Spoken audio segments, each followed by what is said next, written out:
Hello guys, कैसे हैं आप लोग। मैं पूजित हूँ। जैसे कि आपको पता ही है कि मैं टेक वीडियोस आपके लिए लाता रहता हूँ अपने बेटे श्रेष्ठ के साथ। लेकिन अब मैं कुछ इन्फॉर्मेटिव वीडियोस आपके साथ शेयर करूँगा। आज से एक नई सीरीज़ चालू कर रहा हूँ गाइस। मैं बदायूं बदायूं डिस्ट्रिक्ट में रहता हूँ और यहाँ पर मैं एक छोटा सा बिजनेस रन करता हूँ। उस बिज़नेस में जो मेरे एक्सपीरियंस रहे हैं और जो उस बिज़नेस के जो उतार चढ़ाव हैं, या फिर उस बिज़नेस जो कि एक एफएमसीजी ट्रेड का बिज़नेस है, उससे रिलेटेड क्वेरीज़, जीएसटी से रिलेटेड क्वेरीज़ वगैरह जो भी है, वो इस वीडियो सीरीज़ में आपके साथ में शेयर करा करूँगा। तो होप ये सीरीज़ आपको अच्छी लगेगी।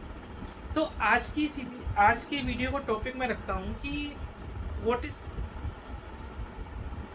एमआरपी एंड इज़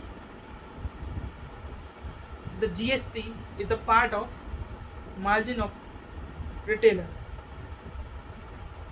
मतलब जो कि जीएसटी होता है वो किस तरीके से मैन्युफैक्चरर से रिटेलर तक लगता है और कौन इसको पे करता है, क्या रिटेलर के मार्जिन का ये एक हिस्सा है।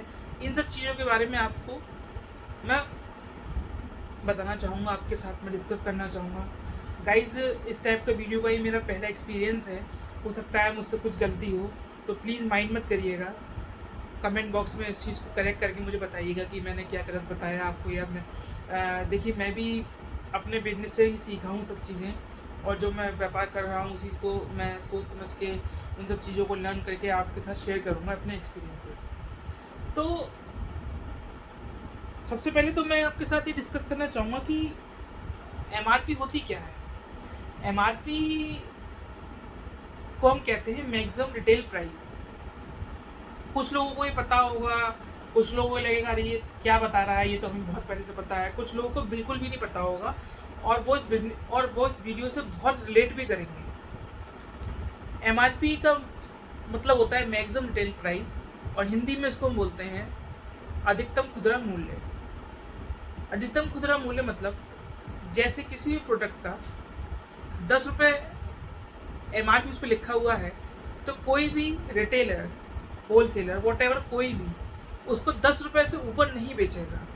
और अगर वो उस प्रोडक्ट को 10 रुपये से ऊपर बेच रहा है तो वो एक इलीगल काम कर रहा है, जो कि जिसके अगेंस्ट हम कंज्यूमर फोरम पे केस भी कर सकते हैं और जो कि इलीगल है। लेकिन आपने देखा होगा कहीं कहीं एमआरपी से ऊपर भी चीज़ें बिकती हैं, उसकी कुछ रीज़न भी होता है। मैं इस चीज़ को जस्टिफाई नहीं कर रहा हूँ कि वो चीज़ रीज़न सही है या गलत है, मैं अपना सिर्फ एक्सपीरियंस आपके साथ शेयर कर रहा हूँ। गाइज, आप सब लोग हिल्स पे गए होंगे, नैनीताल, अल्मोड़ा और पटनी टॉप वगैरह, वैष्णो देवी वगैरह आप गए होंगे। तो जब हम चढ़ाई चढ़ते हैं ऊपर, जब ऊपर हिल्स में होते हैं, तो कभी आपने देखा ही होगा 10 रुपये की मैगी आपको 15 रुपये में मिलेगी, या 10 रुपये का जूस आपको 15 रुपये में मिलेगा, या 20 रुपये का रियल जूस आपको 25 रुपये में मिलेगा। तो वो क्यों होता है? वो इसलिए होता है कि वहाँ के जो रिटेलर्स हैं, वहाँ तक माल पहुँचाने की ट्रांसपोर्टेशन कॉस्ट इतनी ज़्यादा हो जाती है कि जो एमआरपी किसी मैन्युफैक्चरर ने फिक्स करी हुई है, उसमें जो रिटेलर है उसको एडजस्ट ही नहीं कर पाता है। ये सबसे ज़्यादा प्रॉब्लम छोटी छोटी एमआरपीओ की प्रोडक्ट्स पे ज़्यादा होती हैं, जैसे 10 रुपये की, 20 रुपये की, 25 रुपये का 25 रुपये की चीज़। फॉर एग्जांपल, चिप्स का पैकेट है 20 रुपये का 25 का मिलेगा। तो ये चीज़ों में ज़्यादा आपको दिखेगा। हालांकि अगर आप 100 रुपये की चॉकलेट वहाँ से खरीदोगे तो वो शायद 100 की मिलेगी, वो भी 105 की मिल सकती है। मैं इस चीज़ में ज़्यादा वो नहीं करूँगा कुछ, क्योंकि मैंने जो भी चीज़ें, अगर जब भी मैं कहीं गया हूँ, जब भी मैंने परचेज़ करी है, वो चिप्स, कोल्ड ड्रिंक वगैरह ही ज़्यादा परचेज़ करी जाती है, तो वो एमआरपी से ऊपर ही मिलती है। हालांकि ये चीज़ गलत है, लेकिन उसमें वो बेचारे क्या करें, उनका कॉस्टिंग उसमें आ नहीं पाती है। तो गाइज, जीएसटी इसमें कौन पे कर रहा है, किस पे जीएसटी लग रही है, क्या जीएसटी हमारा प्रॉफिट का हिस्सा है, या फिर जीएसटी हमारे लिए नुकसानदेह है, या कुछ भी सही, उसके लिए मैंने एक शीट तैयार करी है। उस शीट के थ्रू मैं आपको समझाने की कोशिश करूँगा, एक्सेल शीट। प्लीज़ सपोर्ट करिएगा, और ना समझ में आए तो मैं आपसे माफ़ी चाहूँगा। लेकिन मैं अपनी तरफ से पूरी एफर्ट करूँगा आपको समझाने की। तो कंटिन्यू करते हैं गाइस। तो जैसा कि मैंने आपको बता रहा था कि मैं एक एक्सेल शीट के थ्रू आपको ये चीज़ समझाने की कोशिश करूँगा। तो वो ये एक एक्सेल शीट है। मान लीजिए मैं मैन्युफैक्चर हूँ, मैं मैन्युफैक्चर जो आगे डिस्ट्रीब्यूटर को माल बेचूँगा, और डिस्ट्रीब्यूटर वो ये रहा, और डिस्ट्रीब्यूटर रिटेलर को, जो कि रिटेलर मान लीजिए आपके ही पास की कोई किराना शॉप है। तो ये 3 पार्ट में बिजनेस चलता है। मैं मैन्युफैक्चर, मैं जिसको माल दे रहा हूँ वो डिस्ट्रीब्यूटर, और आगे जो माल गया मैं उसको रिटेलर को भेजूँगा। अब मैं रिटेलर को पर्चा किस हिसाब से बनाऊँगा जीएसटी का, उसका ब्यौरा मैं आपको यहाँ पे दे रहा हूँ। मान लीजिए उस रिटेलर को मैं ये SQ1 बिल कर रहा हूँ। उस SQ1 की MRP 100 रुपीज़ है। तो कोई भी रिटेलर हो, तो मान लीजिए मैंने जो मैन्युफैक्चर हूँ उसका मार्जिन रिटेलर का मैंने उस पर 10% फिक्स कर रखा है। तो 100 को हम डिवाइडेड बाई 1.1 करेंगे, तो देखिए उस रिटेलर को जो डिस्ट्रीब्यूटर है वो SQ1 जो कि प्रोडक्ट का नाम है वो 90 रुपये 91 पैसे का बिल करेगा। इस 90 रुपये 91 पैसे में जीएसटी का क्या हिस्सा है वो मैं आपको बताता हूँ। मान लीजिए उस पर एक्शन के हिसाब से 12% की जीएसटी है, तो उस 19.91 जो रिटेलर का रेट आया उसको भी हम डिवाइडेड बाई 1.12 कर देंगे। ये देखिए, इसको हम डिवाइडेड बाई 1.12 करेंगे। ये आप ऊपर देख रहे हैं 1.12 यहाँ पर ये मैंने करा, तो रेट ये आएगा 81 रुपये 17 पैसे। अब 81 रुपये 17 पैसे और 90.91 का जो डिफरेंस हम देखेंगे वो उसका जीएसटी अमाउंट होगा, जो कि है 9.74। इसी तरह ये रिटेलर प्राइसिंग स्ट्रक्चर हो गया। और उसके अलावा डिस्ट्रीब्यूटर प्राइसिंग स्ट्रक्चर, जो मैन्युफैक्चर हूँ, जो डिस्ट्रीब्यूटर को मैं आगे बिल करूँगा उसका मार्जिन मैंने फिक्स कर रखा है मान लीजिए 5%। तो मैं यहाँ पर PTR लूँगा। PTR मतलब प्राइस टू रिटेलर, रिटेलर ये रहा और PTR ये रहा।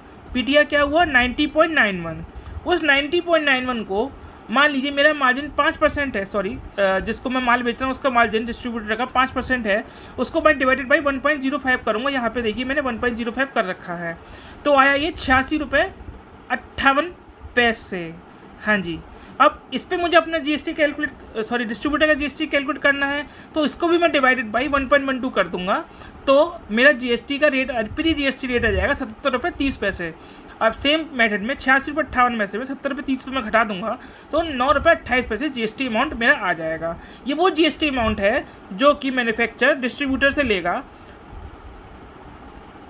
और ये वाला अमाउंट ये है जो कि एक डिस्ट्रीब्यूटर रिटेलर से लेगा। इन दोनों का जो डिफरेंस है 9.28 और 9.74, ये डिफरेंस इसलिए अलग अलग आया क्योंकि इन लोगों का मार्जिन इसमें इंक्लूड हो गया है। अब 9.74 9.28 में डिफरेंस जो 46 पैसे का आया, this is the amount which distributor will paid as a GST on portal. जो 46 पैसे है वो डिस्ट्रीब्यूटर उस जीएसटी का डिफरेंस पे पोर्टल पे करेगा। ठीक है, अब यहाँ पर ये बात ख़त्म हो गई। अब हम आएंगे रिटेलर पे। अब रिटेलर को ये क्या है 9.74। हाँ, ये जो है ये आप सोच रहे हो कि 46 पैसे उसकी जेब से जा रहा है, जो भी है वो कुछ नहीं है, ऐसा कुछ भी नहीं है। वो जब डिस्ट्रीब्यूटर, जब मैन्युफैक्चर जो है, जो उससे आगे बिल कर रहा हूँ मैं उसको, और डिस्ट्रीब्यूटर जब जीएसटी पोर्टल पर अपना ब्यौरा ऐड करेगा बिल का, तो उसको एज ए इनपुट जीएसटी ये पैसे उसके रिम्बर्स हो जाएंगे। सेम प्रोसेस में जो रिटेलर है, जब रिटेलर ये अपनी जेब से वो ही पे नहीं कर रहा है, ये उसको वापस मिलेगा।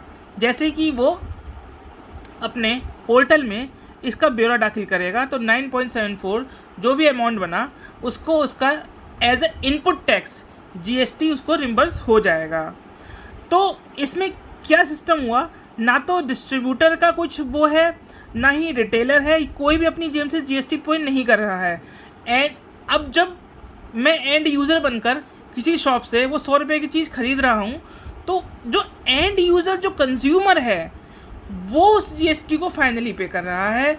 और 100 रुपये एमआरपी, उसमें सारे तरीके के टैक्सेस जो एमआरपी होती है उसमें सब तरीके की टैक्सेस सब कुछ इंक्लूड होते हैं। उसमें किसी प्रकार का कोई टैक्स एमआरपी के अलावा नहीं, एमआरपी के ऊपर हम कोई भी टैक्स नहीं लगाते हैं, और ना ही हम एमआरपी से ऊपर कोई भी चीज़ हम बेचते हैं। अगर बेच रहे हैं तो वो चीज़ एक इलीगल है। तो गाइज़, एक बार मैं फिर आपको समझाने की कोशिश करता हूँ। मैं एक मैन्युफैक्चर से माल गया डिस्ट्रीब्यूटर से माल गया रिटेलर को हमने SQ1 में बेचा। SQ1 की MRP 100 रुपये है, उसका मार्जिन 10% है, तो 1.1 कर दिया, 90 रुपये 91 आ गया। 91 को 1.12 कर दिया, जो कि GST अमाउंट है, वो GST अमाउंट आ गई 81 रुपये 17 ये प्री टैक्स। इस तरीके से मैं मतलब डिस्ट्रीब्यूटर उसको बिल करेगा। तो सेम प्रोसेस ही डिस्ट्रीब्यूशन प्राइसिंग लिस्ट में है। यहाँ पर 90.91 को PTR मतलब प्राइस टू रिटेलर को मैं उठाऊँगा, इसके अपना मार्जिन 1.05 लगाऊँगा, और इससे भी मुझे GST पे करना है, तो 86.58 को भाग 1.12 करूँगा, तो GST अमाउंट मेरा 9 रुपये 28 आ जाएगा। तो 9.74 माइनस 9.28 0.46 जो GST का डिफरेंस है वो डिस्ट्रीब्यूटर GST पोर्टल पर सबमिट करेगा और उसको इनपुट टैक्स उसका मिल जाएगा। सेम चीज़ रिटेलर प्रोसेस फॉलो करेगा। रिटेलर में हमारे दो चीज़ें हो सकती हैं, जो कि रिटेलर छोटे रिटेलर होते हैं। वो एक GST पोर्टल की कंपोजिशन स्कीम होती है, उसमें क्या होता है, उसमें किसी प्रकार का उनको बिल शो नहीं करना होता। जितने भी मान लीजिए वो नंबर 1 की परचेस कर रहे हैं, उसको बस उनको उसका 1% का GST पे करना होता है पोर्टल पे बस। लेकिन अगर वो कंपोजिशन में की जगह रेगुलर में है कोई भी रिटेलर, तो वो सिंपल अपना पे करेगा, पोर्टल पे अपना बिल शो होगा, तो उसको एज ए इनपुट GST उसको ये 9.74 रिम्बर्स हो जाएंगे। तो गाइज़, मुझे लगता है आपको ये वीडियो समझ में आया होगा। ना समझ में आया हो तो प्लीज़ बताइएगा, या फिर मैं और अच्छे से एक्सप्लेन आपको कर पाऊँ तो प्लीज़ बताइएगा। मुझे इस वीडियो पर कमेंट ज़रूर चाहिए, ताकि मैं समझ सकूं कि मैं इस तरीके का वीडियो आपके लिए पहली बार मैंने बनाया है तो आपको कैसा लगा। और प्लीज़ मुझे रिएक्शन ज़रूर चाहिए इस वीडियो पे। Thank you guys. मैं इस तरह का वीडियो आपके लिए आगे भी लाता रहूँगा। कोशिश करूँगा कि मैं इन सब टेक्निकल चीज़ों को आपको सिंप्लीफाइड मेथड तरीके से समझा पाऊँ। Okay guys, bye bye.